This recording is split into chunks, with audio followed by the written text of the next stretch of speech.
Hey guys, welcome to another episode of Clangin and Bang with Mikey, episode 135, and good morning. Today we are officially under 6 weeks out.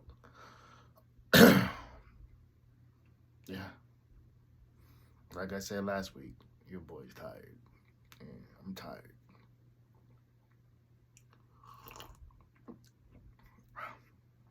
But today, man, we're gonna talk about. It's crazy how people will put themselves into certain situations and want to play victim um in those said situations.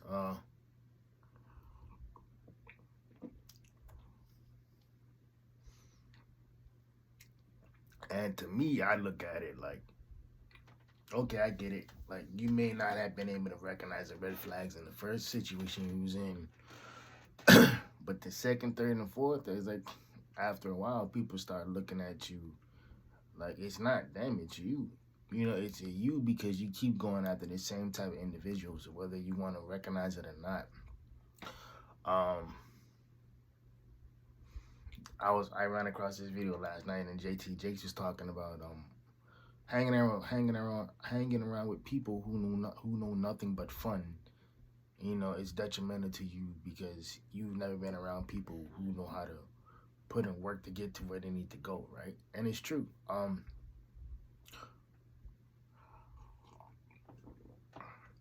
Like a lot of people I know, especially in the bodybuilding world, majority of them have never stepped on stage and done an Olympia or even done a pro show.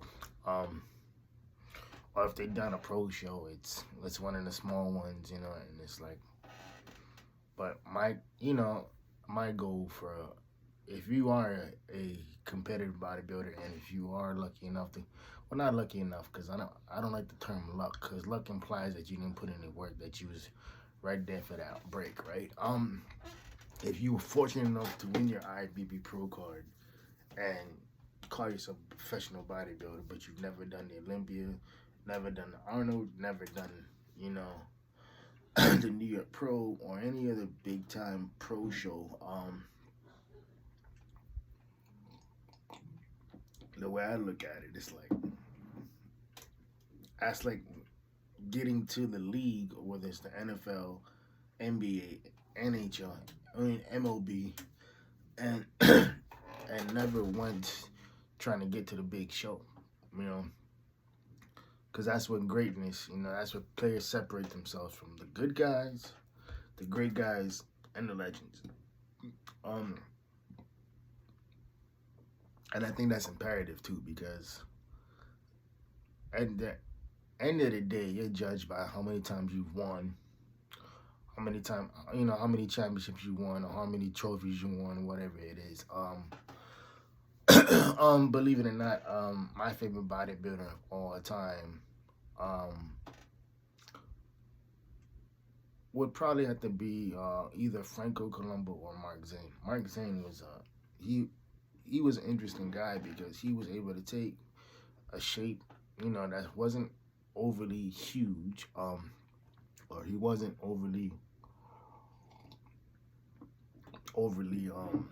massive because he wasn't, but he was very aesthetic where everything was proportioned and things of that nature. And when I cut down for a show, I'm not gonna take my shirt off here because there's no point. I kind of look like Frank Zane, like my body stature and everything too, and you know, and my frame and whatnot. So like, you know, my shit is very aesthetic, you know. Whereas I know guys who, you know, 5'10", 5'11", 6 feet, and they're like 260. You know, I have no ambitions to be that goddamn big. You know, to me that's just weird. But I think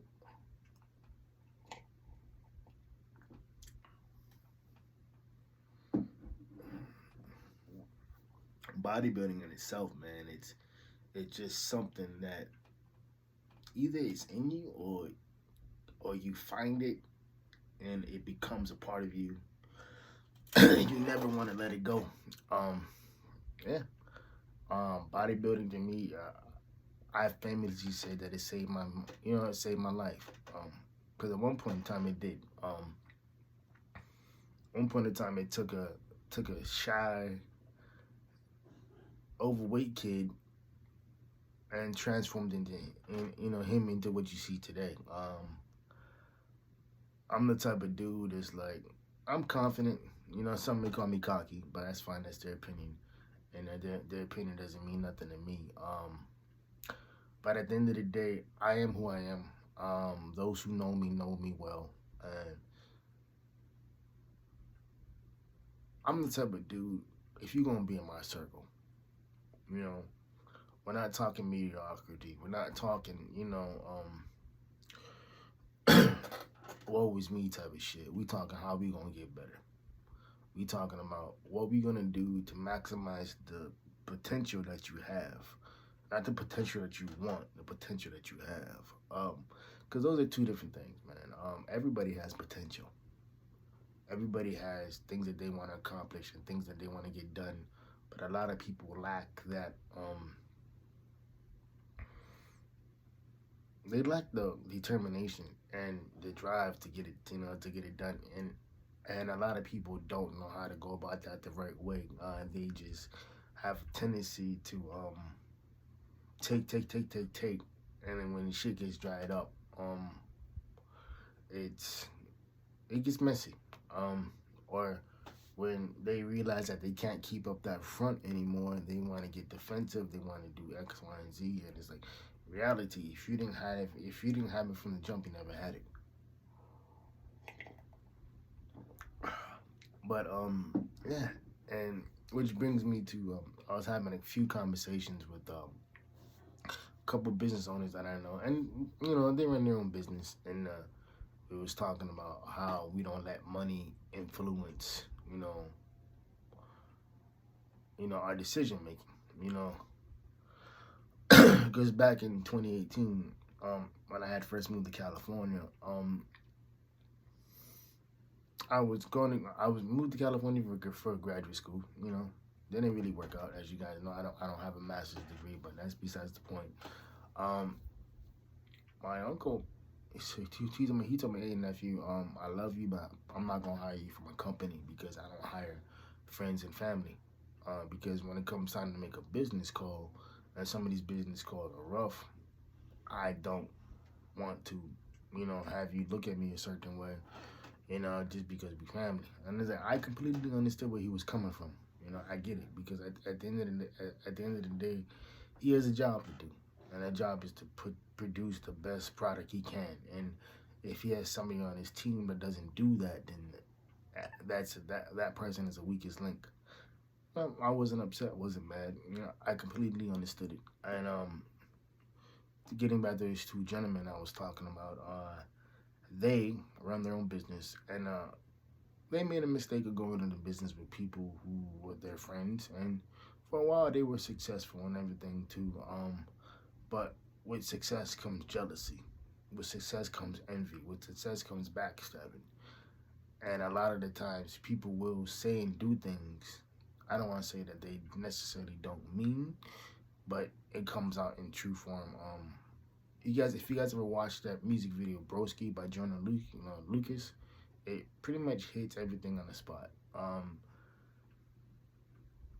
Everybody loves a successful friend. Everybody does. But then that success that the friend has turns into jealousy and bitterness because they want that success for themselves.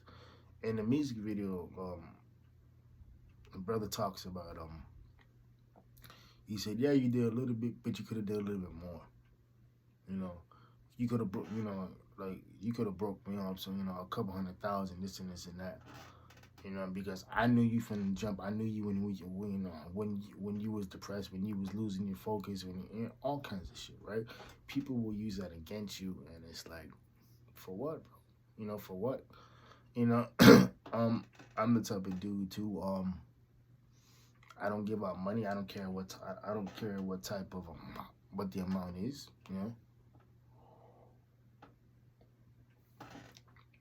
I've had people ask me for gas money. Sometimes it's dudes, sometimes it's women too. I actually had this one girl once ask me money to, cause we was talking. Actually, she was talking to me, and she had asked me, "Oh, well, can you break me off some money for to do my hair and nails?" And I'm like, I looked at her like, "What? That's personal upkeep. That's something you should be able to handle." And then regardless of the amount, I just simply said like, "Yo, I don't have it." What I meant to say is that I don't have it for you. I'm never ever gonna have something that's personal upkeep for somebody else. It's like I don't expect people to buy me sneakers. Now, if I'm talking about a certain particular brand of sneakers and whatnot, and you buy them for my birthday or Christmas or whatever, or just because you feel like buying it for me, cool. But I'm never ever gonna be like, "Oh, babe, can you run me these Jordan 13s or whatever these Jordan 11s, boom boom boom boom boom," just because I don't have it. I'm never gonna do that. I think people who do that are fucking selfish. People who do that, they're liabilities, and that's another thing I'm gonna hit on too. Is like you gotta know the people that you messing around with, whether it's whether you're hooking up with a female or whether it's got girls hooking up with men, casual hookups, or even just friendships, whatever it is. You gotta realize, are these people an asset or a liability? Because a lot of people think that they're assets, but in fact they're liabilities. They're liabilities because they don't know how to get it together. They don't know how to handle conflict well. They don't know how to handle a lot of things well. And the way I look at it is like, okay, like it is what it is. I understand that. I don't rock with that. With it, like I said, I'm never ever gonna have something that other people should be able to do for themselves. For me, I'm never gonna do that.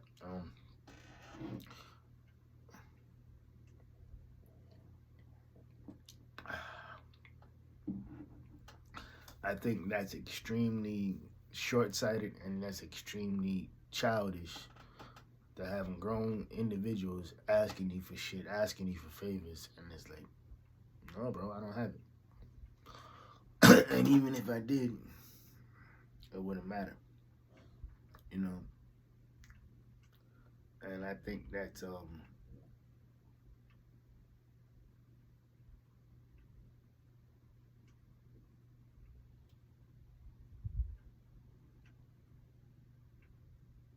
I think when I tell people it's like, yo, either you're a liability or an asset, they get mad because they know it's the truth. They know what they're doing is a liability. They know what they're doing is kind of asset. Or a lot of people will disguise themselves as an asset, but in fact they're liability. Like they'll do everything an asset does, but if you stay around long enough, you'll realize that this individual is a liability. Simply by how he or she is moving and the type of questions they ask and all kinds of stuff, right? It doesn't take it doesn't take us rocket science degree to figure this out. I think a lot of people they don't like being called liabilities, but it's the truth. Because we're all liabilities. Just different variations of a liability. It's like when people stay at jobs, and it's not a career. The benefits are shit. You know, but they stay there because of the paycheck. But yet every day they complain. Every day they bitch. Every day they do X, Y, and Z. And I look at it like, if you hate it that much, why don't you leave? There's this one girl I used to be hella close with. Hella close with. Um, she worked in the medical field. She was in nowhere near. She wasn't. She wasn't a nurse. She wasn't a doctor. She just was one of them people that manages care homes, right? Like there was certain care homes that she managed and whatnot. And I think one day she was complaining like, "Oh yeah, like pay me a nurse's wage and I'll care this and this and that." And I said, yo, if you feel that strongly about it, go to school and get a nursing degree. And she's like, what? Yeah. Go back to school, you know, get your 4-year degree and become a nurse and get paid like a nurse. Because you're sitting here complaining about how you're not getting paid enough, and you know, like, you can look at the, you know, the pay scales for these nurses, and if that's the case, if all you want to do is get paid more, go to school and get the degree. Simple, right? Go to school, get the degree, and get paid your worth, or get paid what you think you're worth. You know, but you know, she just didn't want to do that. She's the type that wants to complain about shit. And those type of people you gotta stay away from, because after a while, it seeps into you. You know, their personality traits, their, you know, their shortcomings, their shortfalls fall onto you. You know, you start acting like them. You know, you start carrying yourself like how they carry themselves, and it doesn't help anybody. I think that's something a lot of people have to realize, man. It's like, it's okay to outgrow people. Like I was saying earlier about JT Jakes. If all you doing is hanging out with people who just know nothing but fun, they don't know nothing about building anything. They don't know nothing about working on a craft. They don't know nothing about having passions. You know, they don't have anything else to do in the weekend, you know, except go out and have fun, which is great. But every fucking weekend, no. Which reminds me, I just thought of something. The CEO for Shreds, he used to have all these quotes. One quote that stuck out to me, he's like, he used to always repost his one quote on Instagram. He said, people go out there and party every weekend. What exactly are you celebrating? You haven't completed any goals. You're still in the same spot. You haven't leveled up. You haven't matured. You haven't done X, Y, and Z, but yet you're out there every weekend partying. Yet you're out there every weekend doing the same thing. Like, make it make sense. Make it make sense, because we're all in charge of what we want to do, where we want to go, and how we want to get there. And a lot of people will sit there and make excuses. Because it's easy to make excuses and sit there and be like, yeah, you know what? It's my fault for fucking up. It's my fault for, you know, becoming a mom at, you know, between the ages of 18 and 22. It's my fault that, you know, the dude I hooked up with, he gave me this baby. Yeah, while the baby's beautiful, the guy was a piece of shit. You know, it's my fault because I had these hot girl summers, and I got, you know, and I was running through men, this and this and that. And now that I'm older, I can't find nobody else who wants to have me for me, because I've done had everything. Yeah. And I think that's imperative, man. It's like, you got to realize, and that was a woman who said that shit, right? And she didn't miss, you know, and she simply said, like, yeah, like, a lot of women will run through good men simply because they look good, or simply because they're hot, whatever it is. And it's like, there comes a point in time when that beauty fades. You know, I was once told by this girl, I don't remember her name, but this is back in college. She said something I'll probably never forget. She said, beauty fades, intelligence lasts a lifetime. And at that particular time, I didn't get it, because we was in our 20s. And I was like, what the fuck are you talking about? Because all I wanted to do was smash, right? And as I've gotten older, I realized that, yo, like, what she was saying is that never fall in love with a pretty face. Fall in love with intelligence. Fall in love with somebody who's going to make you want to grow, make you want to be better, make you want to explore yourself emotionally, you know, psychologically, you know, and make you want to understand yourself. Because a lot of people, they don't want to do that. A lot of these women and men in general, they will rely on their good looks, and they will use them shits to get them, you know, to get them places, you know, that intelligence doesn't. Because a lot of the times, being attractive will get you in the door. Being intelligent, keeps you at the table. I'm gonna say that again. Being attractive gets you in the door. Being intelligent keeps you at the table. There's a lot of pretty girls out here, or attractive women out here. They get through the door. They can't sit at the table because they don't have the mental capacity to deal with this shit. You know? And to me, that's just something that just comes with time. That's something that comes with maturity. And something that comes with understanding yourself better. Because a lot of people don't want to do that. Sitting with themselves, exploring themselves, understanding what they're going through, understanding the issues that come up constantly. And if it's the same type of shit, that means partner, it's probably you. You know, so stop blaming the other person. Stop trying to say, oh, it's not me, it's them. In reality, it is you. Reality, it is you. Because the universe, God, whatever terminology that you want to use, will show you the same fucking lesson over and over until you learn it. You know, it will show you the same lesson until you learn it. You know, and even if you're complaining about, well, how come I getting the same shit? Because you're doing the same shit. You know, that's the definition of insanity. Doing the same thing over and over and over again, expecting a different result. Who does that? Anyway, y'all, this is about 22 minutes of your life that y'all won't get back. Hope y'all keeping the 4 Ps. Private, player, positive, pushing. See y'all. Love y'all. See y'all next week. And like I always say, know your worth. Laters.